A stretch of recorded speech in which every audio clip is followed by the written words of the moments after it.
Nas alturas dos Andes peruanos, as tradições ancestrais dos Incas ainda dominam o cotidiano, desafiando o tempo e a modernidade.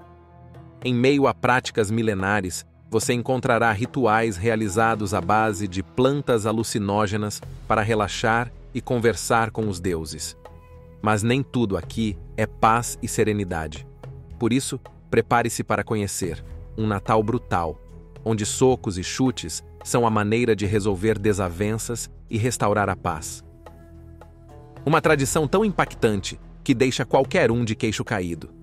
E se pensa que já viu de tudo, prepare-se para descobrir uma bebida feita com o milho mascado e cuspido e enterrado, que vai desafiar tudo o que você sabe sobre cultura e fé. Então, sem mais delongas, vamos ao Peru e suas tradições. Número 1. O Império Inca. Para entender as tradições que ainda vivem no Peru, precisamos voltar no tempo e falar da grandiosidade do Império Inca. Este vasto império, que se estendia desde o sul da Colômbia até o norte do Chile, abrangendo partes do Equador, Peru, Bolívia e Argentina, era uma das civilizações mais avançadas do mundo antigo. Os Incas, mestres da arquitetura e da agricultura, criaram uma rede complexa de estradas, cidades e templos, muitos dos quais ainda sobrevivem nos Andes peruanos.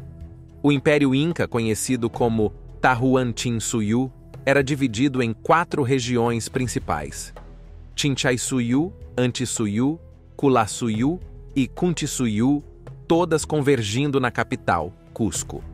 Essa civilização floresceu durante os séculos XV e XVI, e suas realizações em engenharia, como a construção de Machu Picchu e a rede de estradas Capac Ñan, ainda impressionam o mundo. Mas o que é realmente fascinante é como o legado Inca ainda pulsa nas veias do Peru. Muitas das tradições que veremos a seguir têm suas raízes nessa era de ouro. E é esse vínculo com o passado que torna as comunidades andinas tão únicas e resilientes. As línguas Quichua e Aymara, por exemplo, ainda são faladas por milhões de pessoas, e muitos rituais e festividades mantêm uma conexão direta com os antigos deuses incas. Número 2. A última ponte Inca. Durante o Império Inca, a ponte Quezuachaca, com quase 30 metros de comprimento, era a única forma de conectar o desfiladeiro. Construída com fibras vegetais tecidas à mão, a ponte podia ser erguida em poucos dias, permitindo que um exército a cruzasse e, se necessário, a destruísse rapidamente para isolar o inimigo. No entanto, devido à degradação natural das fibras, a ponte precisava ser renovada a cada ano para garantir sua segurança. O mais impressionante é que essa tradição se manteve viva ao longo dos séculos. Ano após ano, as comunidades locais continuam a reconstruir a Quezuachaca, exatamente como seus antepassados incas faziam há mais de 500 anos. O processo de preparação começa no final de maio, quando os moradores das 4 comunidades se reúnem para coletar o coia, uma planta especial usada como material base da ponte. O coia é secado por um dia, batido com pedras e encharcado para endurecer. Após essa etapa, as famílias confeccionam as cordas feitas com as fibras. Em junho, a construção começa com a tradicional celebração à terra. Cada comunidade é responsável por trazer a longa corda produzida no mês anterior ao local da ponte, onde será entrelaçada com as demais para formar cordas mais grossas, usadas para as bases e corrimãos. No final do primeiro dia, as grandes cordas são transportadas para as extremidades da ponte, preparadas para o uso no dia seguinte. No segundo dia, um morador atravessa uma corda pela encosta, guiando o transporte de suprimentos para a reforma. As bases e corrimãos são posicionados e amarrados, e a ponte antiga é descartada. No terceiro dia, os assistentes tecem as cordas de base com os corrimãos até se encontrarem no meio da ponte. Enquanto isso, os moradores preparam o fundo que cobrirá o piso da ponte, usando folhas, galhos e mais cordas. Os caiapós, que são galhos longos, são colocados para dar maior estabilidade à estrutura. Ao pôr do sol, com a reconstrução concluída, as autoridades locais são as primeiras a atravessar os 29 metros que separam as margens do rio, marcando o fim da reforma da última ponte inca. Com a ponte finalizada, as comunidades celebram com danças, cantos e comidas tradicionais até o anoitecer. A construção desta obra, uma ponte de palha sem partes metálicas, continua viva graças ao conhecimento transmitido oralmente ao longo dos séculos. Não é à toa que essa prática foi reconhecida pela Unesco como Patrimônio Cultural e Material da Humanidade, destacando sua importância global. Número 3. A bebida dos deuses. Agora, saindo das alturas dos Andes e descendo para as festas que animam as comunidades peruanas, encontramos a xixa, uma bebida ancestral profundamente enraizada na cultura andina. A produção de xixa varia de região para região, mas o processo básico permanece o mesmo. O milho é o ingrediente principal. O processo é similar ao utilizado na produção de cerveja de cevada, com a diferença de que, na xixa, é usado milho jora, uma variedade nativa dos Andes. A escolha do tipo ou combinação de milho utilizado pode indicar a região de origem da xixa. Em algumas receitas, ingredientes como quinoa são adicionados para conferir mais consistência à bebida. O líquido é fervido, aerado e mexido, com a adição de chancaca, uma forma bruta de açúcar, que ajuda no processo de fermentação. Um método alternativo, utilizado em algumas culturas, envolve mastigar o milho. As mulheres mascavam o milho e cuspiam a mistura em uma tigela de argila para fermentar. O processo de fermentação era iniciado pela saliva. Elas então enterravam a tigela coberta no solo para que permanecesse fresca. E depois de cerca de 2 semanas, a tigela era desenterrada, já com a mistura amarelada espessa e levemente alcoólica. É importante observar que nem todas as mulheres podiam mascar milho para produzir xixa. Essa tarefa cabia somente às mulheres sábias da comunidade, para passar para a bebida a sua sabedoria, que seria ingerida por outras pessoas. Embora possa parecer incomum, esse processo de mastigar grãos ou amido para produzir bebidas alcoólicas foi amplamente utilizado em várias culturas pré-modernas ao redor do mundo, incluindo o saquê no Japão. Mas o curioso mesmo é como essa bebida surgiu. Durante o governo do Inca Tupac Yupanqui, um período de fortes chuvas atingiu o território de Tahuantinsuyo, causando grandes danos aos campos cultivados. A água, que parecia não ter fim, infiltrou-se nos armazéns onde os alimentos eram guardados, incluindo o milho, que era um dos principais recursos da civilização inca. Com a umidade, o milho começou a fermentar, transformando-se em uma mistura inesperada. Inicialmente, tanto o milho molhado quanto o líquido fermentado foram distribuídos para a população, já que a demanda por alimentos era alta. No entanto, o cheiro desagradável fez com que muitos descartassem a nova substância. Mas um dos moradores decidiu experimentar o milho fermentado e o líquido. Para sua surpresa, não só saciou a fome e a sede, como também experimentou um estado de embriaguez. Foi assim que, por acaso, os incas descobriram o malte de milho e, eventualmente, a xixa de jora, uma bebida que rapidamente se tornou famosa na região. Número 4. Rituais xamânicos. Da xixa, passamos para um dos aspectos mais místicos da cultura andina: os rituais xamânicos. Os xamãs, conhecidos como curandeiros, são figuras centrais nas comunidades andinas, atuando como mediadores entre o mundo físico e espiritual.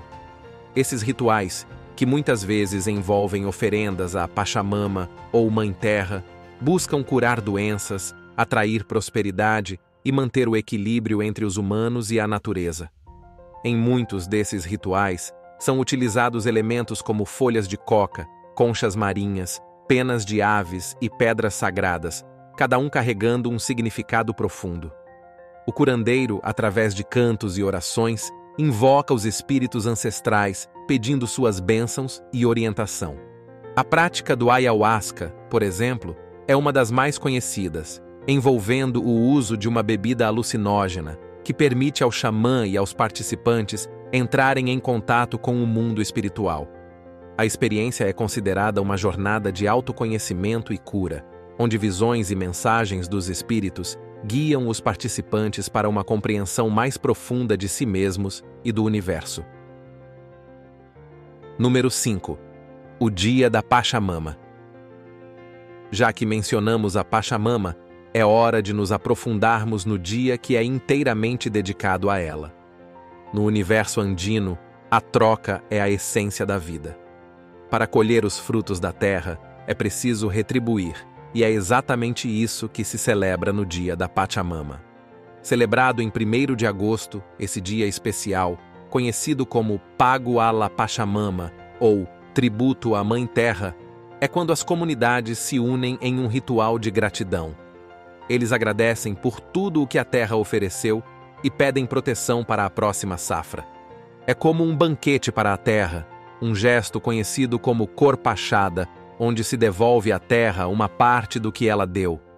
A celebração se adapta ao ambiente em que ocorre. Nas áreas rurais, as oferendas, que podem ser folhas de coca, grãos, frutas e xixa, são cuidadosamente enterradas, como se estivessem alimentando a terra com tudo o que ela precisa para continuar a prosperar. Já nas cidades, o ritual assume uma forma mais simbólica, com arranjos de flores amarelas pendurados nas portas e sacadas. É o momento em que as comunidades reconhecem a generosidade da terra e renovam seu compromisso de cuidá-la. Número 6. As Ilhas Flutuantes de Urus. Agora, navegando pelas águas serenas do Lago Titicaca, chegamos às Ilhas Flutuantes de Urus. Essas ilhas artificiais, construídas com totora, uma planta aquática abundante e extremamente resistente que cresce nas margens do lago, são o lar dos descendentes dos antigos Urus, um dos primeiros povos a se estabelecerem na região. A criação e manutenção dessas ilhas são verdadeiras obras de arte, resultado de habilidades transmitidas de geração em geração. Os Urus criaram essas ilhas como uma defesa contra tribos inimigas e até hoje vivem em harmonia com o lago, preservando suas tradições de pesca e artesanato. Visitar essas ilhas é como voltar no tempo e ver como as casas e barcos feitos de totora, assim como as roupas coloridas dos Urus, revelam um modo de vida que permaneceu praticamente inalterado por séculos. Número 7. O plantio de quinoa. De volta à terra firme, encontramos um alimento que se tornou sinônimo de saúde e sustentabilidade: a quinoa. Muito antes de se tornar uma superfood global, a quinoa já era um grão sagrado para os povos andinos. Reza a lenda que há muito tempo, cerca de 3.000 a 5.000 anos, os povos indígenas aimaras enfrentavam grandes dificuldades para sobreviver nas áridas montanhas andinas. Comovidas pelo sofrimento deles, as estrelas decidiram ajudar, enviando um presente: a quinoa. As sementes desse grão sagrado caíram do céu como pequenas estrelas, espalhando-se pela terra. Quando os aimaras plantaram essas sementes, elas cresceram vigorosamente, oferecendo um alimento nutritivo e resistente, capaz de suportar as duras condições das montanhas. A partir de então, a quinoa tornou-se um alimento sagrado para os aimaras, e eles acreditavam que, ao consumir a quinoa, estavam absorvendo a força e a energia das estrelas, o que lhes dava vigor para enfrentar as adversidades da vida.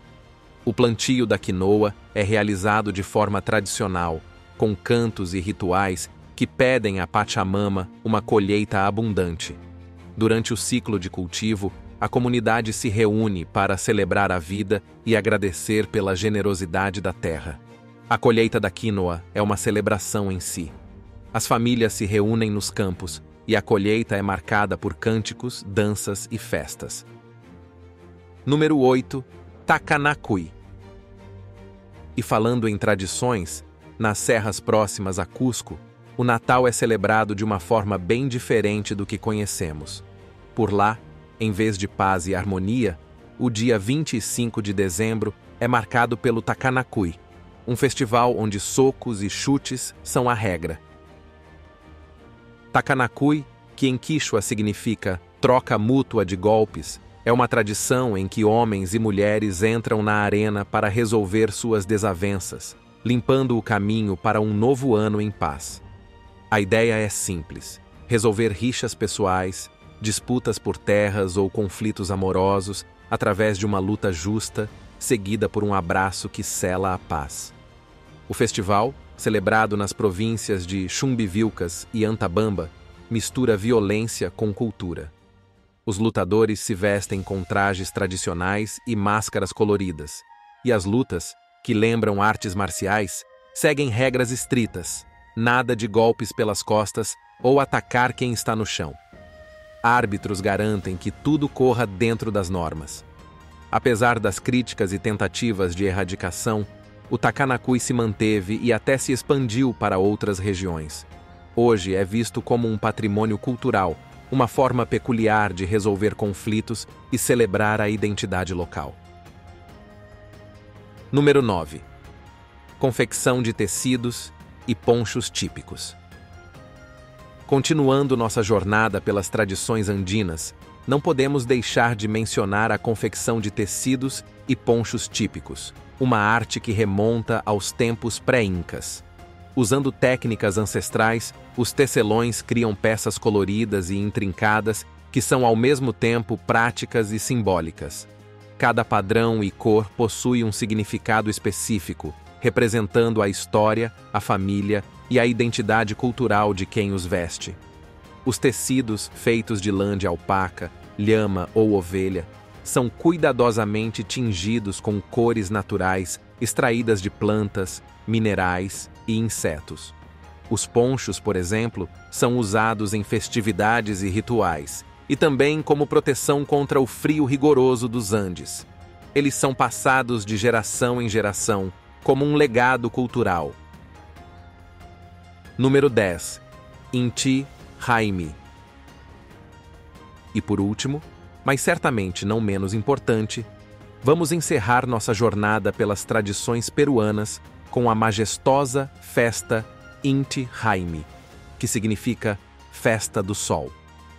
Essa festa é um festival religioso criado pelos Incas por volta de 1430 para celebrar Inti, o Deus Sol, e para os Incas representava o início do Ano Novo. Na época do Império Inca, o Inti Raymi era uma das celebrações mais grandiosas, durando 9 dias de louvores, danças e sacrifícios, todos realizados na presença do imperador. Naquela época, Cusco era a capital do Império Inca, e durante o Inti Raymi, a cidade era visitada pela população Inca dos 4 cantos do chamado Tahuantinsuyo, que, como falamos, era como o Império Inca era chamado pelos seus integrantes. Hoje, o Inti Raymi é revivido como uma grande encenação teatral, que envolve mais de 800 participantes vestidos à moda Inca. A celebração é dividida em 3 atos distintos. O primeiro ato acontece na esplanada do Coricancha, o Templo do Sol, em Cusco, onde são feitas oferendas ao Deus Sol, acompanhadas por danças e cânticos tradicionais. Em seguida, a encenação se desloca para a Praça de Armas, onde o imperador Inca desfila entre os presentes, recebendo reverências e agradecimentos em uma demonstração de respeito e devoção. Finalmente, o clímax da festa ocorre na esplanada de Sacsayhuaman, onde orações em Quechua são entoadas, culminando na simulação de um sacrifício de lhama. Neste momento, um xamã faz previsões para o ano que se inicia, seguindo a antiga tradição Inca, encerrando a celebração com uma poderosa conexão entre o passado e o presente. Essas tradições peruanas são de tirar o fôlego, não acha? Qual delas fez você repensar tudo o que sabia sobre culturas antigas? Compartilhe sua opinião nos comentários. E se quer continuar explorando as maravilhas e mistérios do nosso belo mundo, inscreva-se no canal e mostre esse vídeo para quem também adora descobrir o inesperado. Muito obrigado por assistir e nos vemos na próxima aventura.